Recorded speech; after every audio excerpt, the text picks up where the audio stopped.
Bien. Y hablábamos con el equipo pastoral el otro día que septiembre, hace muchos años, los cristianos lo dedicamos a pensar especialmente en la Biblia. Y fundamentalmente en una organización que hace muchos años promueve que la Biblia llegue a la mayor cantidad de población posible. Eso ha hecho el esfuerzo, por ejemplo, de la traducción o de las traducciones, no solamente de la modernización del lenguaje, sino llegar a idiomas y a dialectos para que el mundo conozca y tenga la posibilidad de la Biblia, ¿no? ¿Alguien sabe en qué año se creó Sociedades Bíblicas Unidas? Y algo. 221 años, 1804. Qué bendición, ¿no? Qué bendición allá por el Reino Unido, un pastor, un cristiano, un hermano del Reino Unido, inicia este proceso de sentir de Dios la necesidad de hacer un esfuerzo para que la Biblia, la palabra de Dios, llegue a... Inspirado por una niña. Una niña. Por Mary Jones. Claro. Varias veces la contó Euclides a la... Y y hoy no tengo claro si... Supongo que no está traducida en todos los dialectos, porque son muchísimos, pero hay más de 150 idiomas y dialectos que la Biblia está traducida. No, más de 2000. ¿Más de 2000? Lo que pasa que... Idiomas y dialectos, claro. Lo que pasa es que a veces está traducida en una parte. Claro. Los números de 150 y... La Biblia entera, claro. Y estaba pensando cuando preparaba, decir, ¿qué cosas han pasado en nuestras vidas a partir del conocimiento de la Biblia? La Biblia como libro, ¿no? Después vamos a ver un poquito más allá de la Biblia como libro inspirado por Dios, un grupo de personas consagradas a Dios que fueron recibiendo esa inspiración y fueron escribiendo en distintas formas, ¿no? En distintas modalidades de escritura por la antigüedad, pero todos inspirados por Dios, con la voluntad de Dios de que la Biblia trascendiera generaciones, idiomas, poblaciones, tiempos, situaciones. Pero pensando yo creo que si hacemos un recorrido por cada uno de nosotros, esto que a veces escuchamos, mi versículo preferido, ¿no? Yo creo que todos tenemos algún versículo preferido. Y me puse a pensar que en realidad, por lo menos mi experiencia personal, no es que sea mi versículo preferido porque me gusta la forma en que está escrita. Yo creo, por lo menos en mi experiencia personal, que mi versículo preferido tiene que ver con una situación de vida concreta. No es que un día lo leí, qué lindo que está escrito, no, tiene que ver con algo bastante más complejo, ¿no? O sea, mi versículo preferido viene, por ejemplo, del 15 de marzo de 1981. Yo lo he contado varias veces, ¿no? Marzo de 81, 18 años, Fernando, en Rocha, con ganas de venir a estudiar a Montevideo. Muchos de ustedes no saben lo que era el año 1981, pero plena dictadura. Sí, también.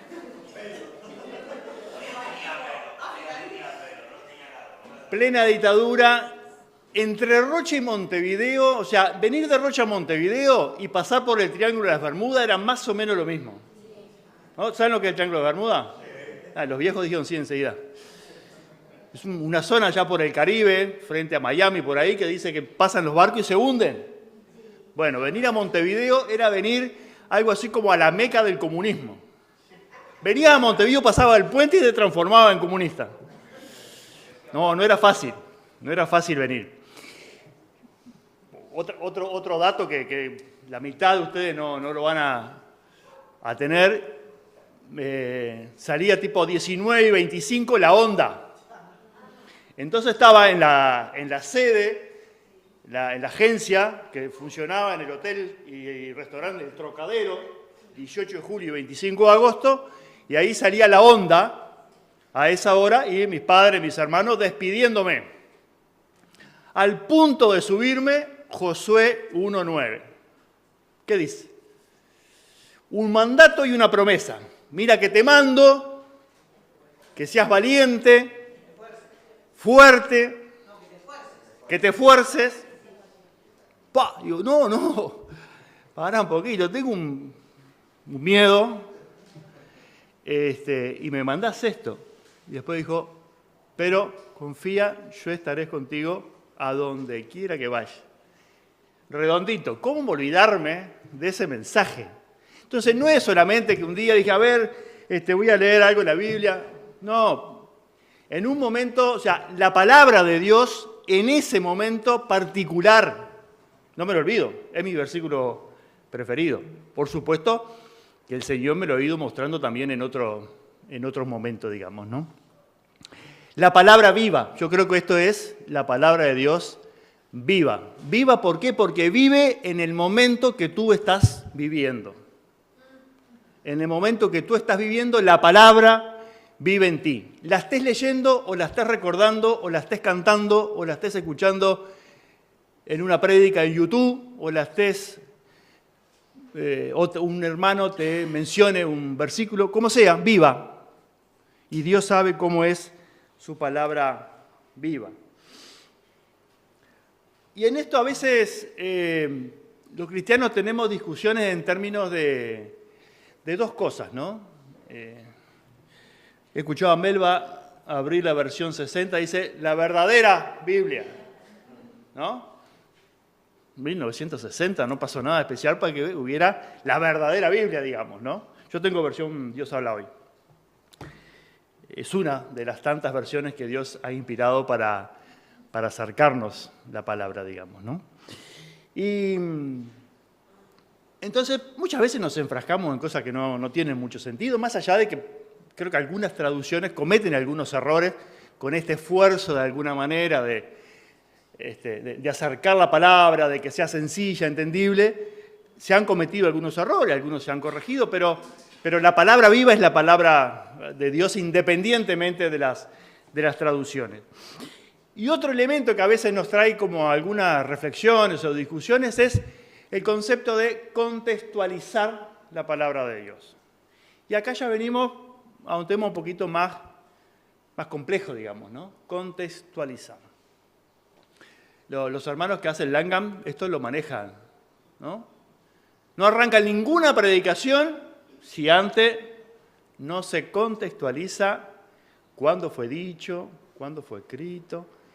Y eso ayuda a entender el contexto de cuando esa palabra fue inspirada por Dios en ese momento. La pregunta es, si ese contexto donde esa palabra fue inspirada por Dios a esos hombres,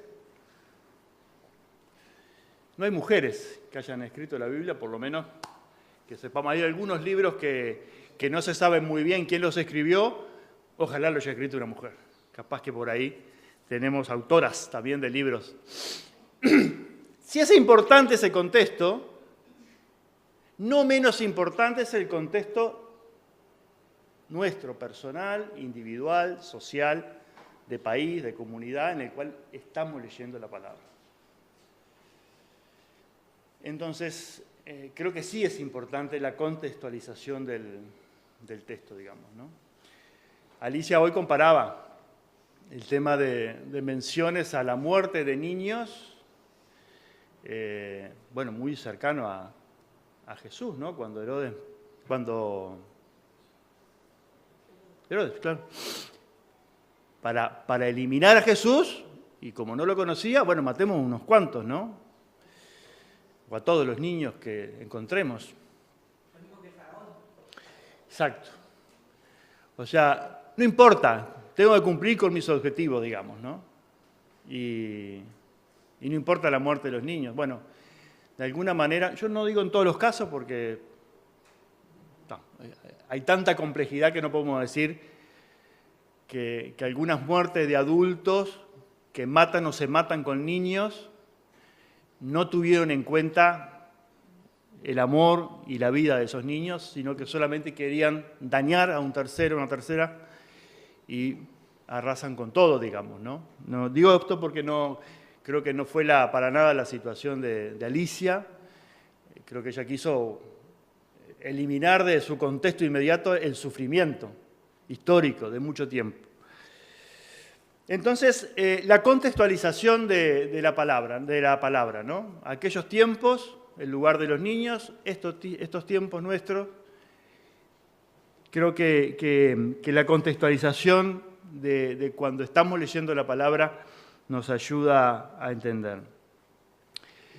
No es cambiar el mensaje, no es adecuar el mensaje no es buscar en la Biblia que me diga lo que yo quiero que la Biblia me diga. Y eso es un riesgo, sí, es un riesgo. Es un riesgo que tenemos y que tenemos que cuidar, digamos, ¿no? ¿Qué nos salva de este riesgo? En principio, reconocer. Cuando yo estoy buscando en la palabra algo que yo estoy esperando, que yo quiero que diga, ya sea para tomar una decisión o para convalidar una decisión ya tomada, para no cargar con una culpa, le busco la vuelta y lo primero que tenemos que hacer en esto es ser conscientes que eso es un riesgo de todos.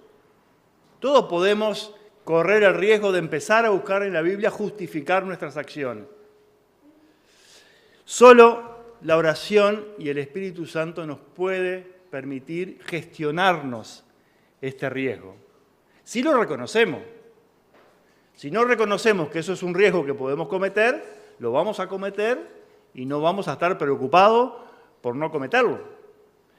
En oración y en la búsqueda del Espíritu Santo, como lo hicieron aquellos que escribieron las palabras, también nosotros somos inspirados por Dios en este momento para no justificar nuestras acciones, buscando en la Biblia esa justificación.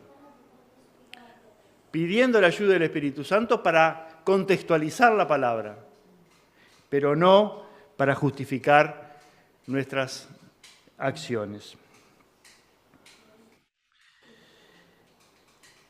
Vamos a leer un pasaje que nos ayuda a centrar este pensamiento en una palabra viva, inspirada por Dios y actual, que está allí en Hebreos 4, 12.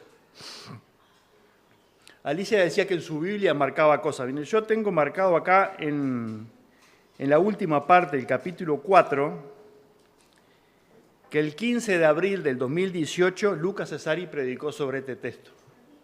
¿Te acuerdas, Lucas? No hace tanto. Bueno, Jesús el gran sumo sacerdote, decía en aquel momento. Pero vamos a leer 4, 12.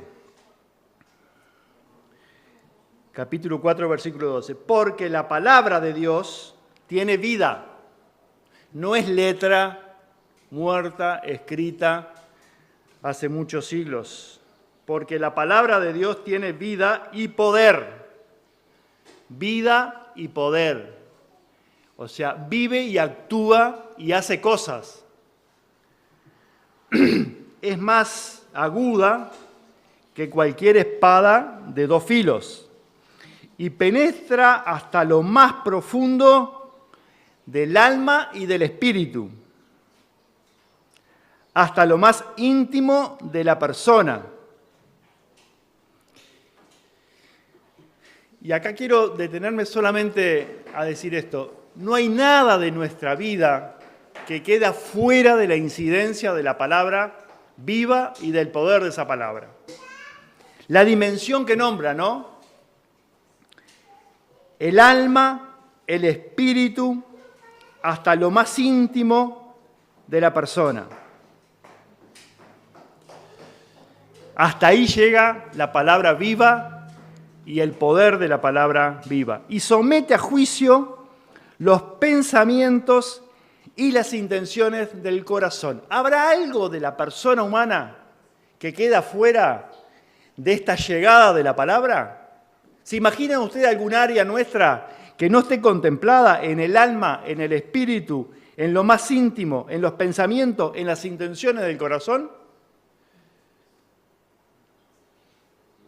Es una radiografía completa de nuestro ser humano. No hay nada que quede por fuera. Y esto es importante comprenderlo, en el sentido que decir, bueno, yo juego al fútbol, pero esto queda fuera. A mí me gusta el fútbol, pero como una cosa adicional.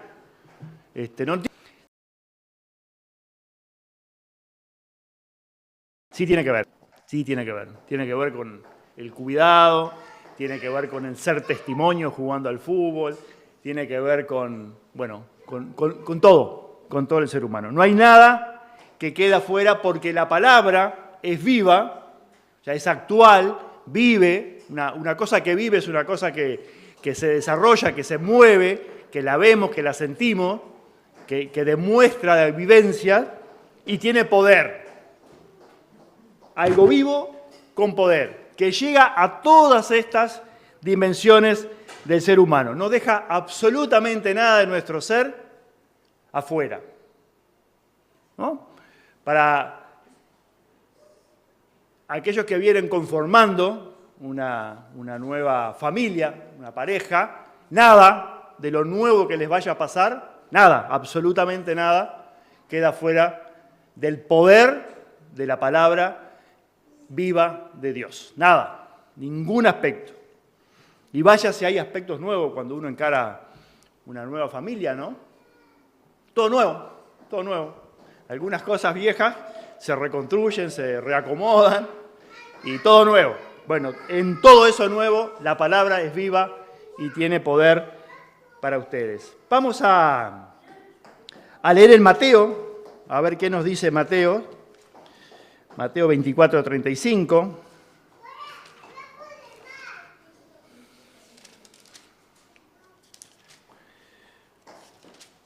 Esa palabra viva, Mateo 24, 35,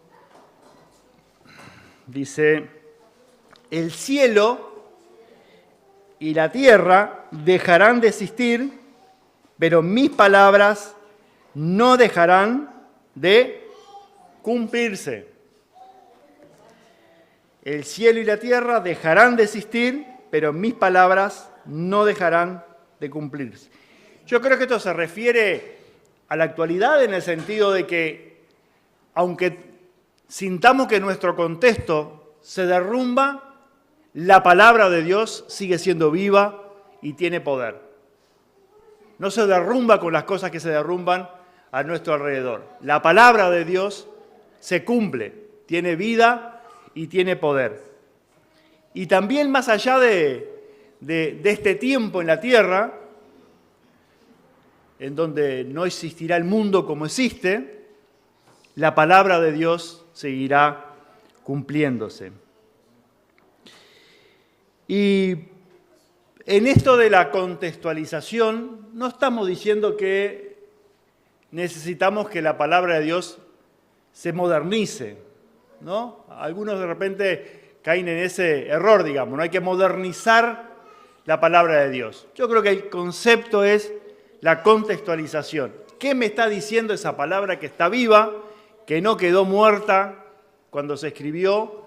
Esa palabra que está viva y que tiene poder. ¿Qué me está diciendo en ese momento? Eso no es modernización, porque si no la modernizaríamos permanentemente, porque el mundo es muy dinámico y se moderniza y se desmoderniza permanentemente. Y la palabra es una palabra que permanece.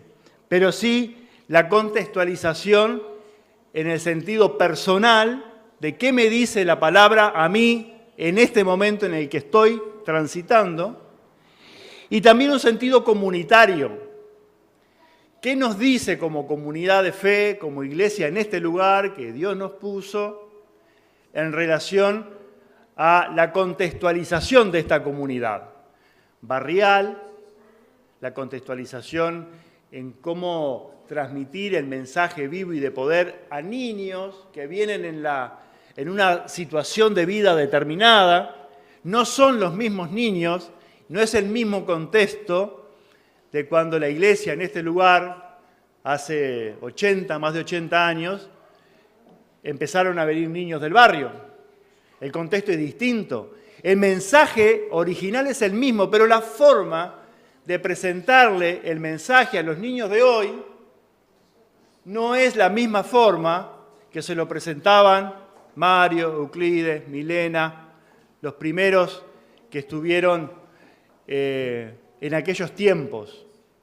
Capaz que eran niños que venían y escuchaban el Evangelio media hora, 40 minutos sentados en un banco. Hoy sabemos que eso no es posible, que tenemos que aplicar ese mismo mensaje que se transmitía hace 80 años, hoy, como lo hacemos, didácticamente, hay que hacerlo de otra manera. Porque las exigencias, la inmediatez, la capacidad de concentración, las cosas que traen esos niños, no es lo mismo hablar de Dios Padre hace 80 años que hablar de Dios Padre hoy.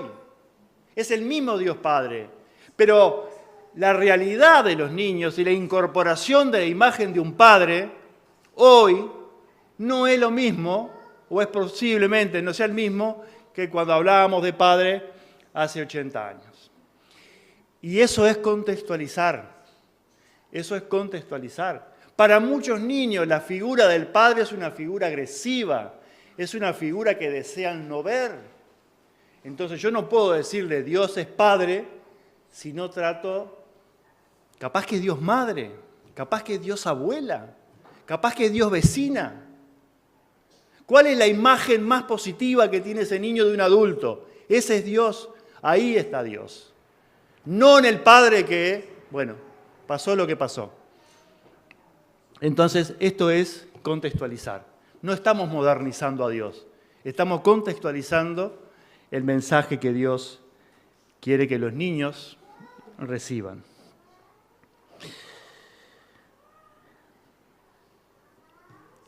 Contextualizar no es congelar, decíamos, traíamos la experiencia de los hermanos de Langham. Ellos estudian el contexto para entender el mensaje, pero después se recontextualiza. No es de contextualizar en aquel momento para dejarlo congelado, sino para traerlo. Es para valorizar en la contextualización de la Biblia. No es para tomar aquel contexto de hace casi 2000 años y decir, bueno, en ese contexto hoy se aplica de la misma manera. No, es para valorizar el contexto, si en aquel momento el contexto de vida social, humana, de las iglesias era importante, hoy también es importante. No es menos importante el contexto que hoy estamos viviendo para entender y recibir el mensaje. No es valorizar el contexto para congelarlo, es valorizar el contexto para decir es importante el contexto. Por lo tanto, hoy yo no puedo predicar, o no puedo hablar, o no puedo transmitir si no contextualizo, porque estoy predicando una palabra que no es la palabra viva de Dios.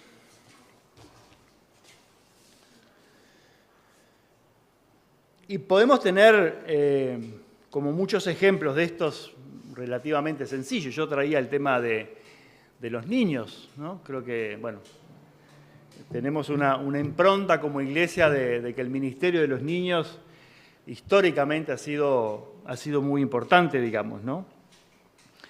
El señor que estaba acostado hoy, casi en la puerta de la iglesia, me pidió un vaso de agua. Y bueno, le llevé un vaso de agua y me puse mínimamente a conversar con él. Y yo creo que en ese aspecto en donde él pide un vaso de agua solamente, ¿no? Gente que pide más, gente que pide ropa, pide comida. Pero ahí hay una palabra viva que él vino a buscar a la iglesia, a través de un vaso de agua como excusa. Es muy probable que tuviera sed, pero no solamente de agua. ¿Y cuánto podemos nosotros, sin tener la Biblia arriba, bajo el brazo y abrirla en un momento, cuánto podemos transmitir la palabra viva? Recordando lo que decía Jesús, que si me dan un vaso de agua, si le dan un vaso de agua a estos chiquitos, es como si me lo dieran a mí, si lo hacemos en nombre de Dios. o si visitamos a un preso, o si vamos a visitar una familia. Y a los discípulos en aquel momento les costaba entender cuándo te vimos presos, cuándo te vimos con hambre y te dimos de comer, cuándo te vimos con sed y te dimos agua. Bueno, vieron a otros con sed y en el nombre de Dios, en el nombre de Jesús, dieron un vaso de agua y me lo dieron a mí. Jesús siente que nuestra cercanía a esas personas es acercarnos nosotros y ayudar a acercar a la persona a Dios.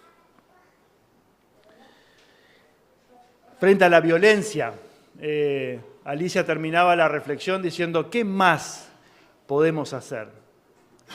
Hemos acompañado mucho al equipo del Nido en esta semana, digamos, por la muerte de Alicia y de la bebé, de Rebeca, y de las chiquitas que quedaron, Luna y Natalia.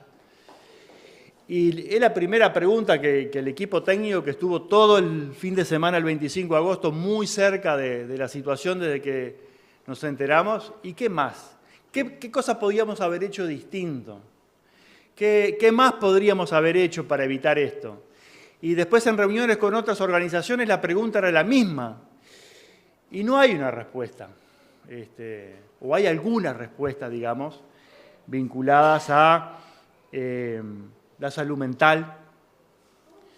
En el caso de las muertes, de asesinatos vicarios que matan a un niño para herir a una tercera persona, a la pareja, es muy probable, y hay una reflexión país, digamos, que sí podemos hacer más cosas, sí podemos evitar que alguien que tiene alejamiento a los niños y a la pareja, bueno, efectivamente esa orden judicial se cumpla.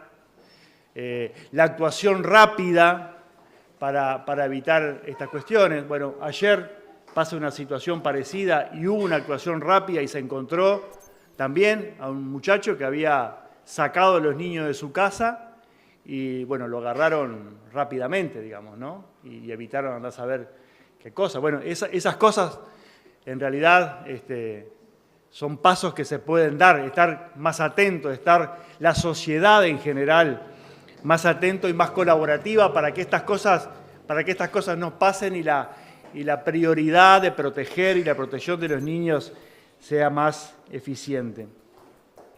Con todas estas acciones que como iglesia y como personas podemos hacer, estamos transmitiendo la palabra viva. No solamente abriendo el libro y predicando o hablando y leyendo y predicando, transmitimos, nuestra vida transmite la palabra viva de Dios. Hoy tenemos muchísimas posibilidades.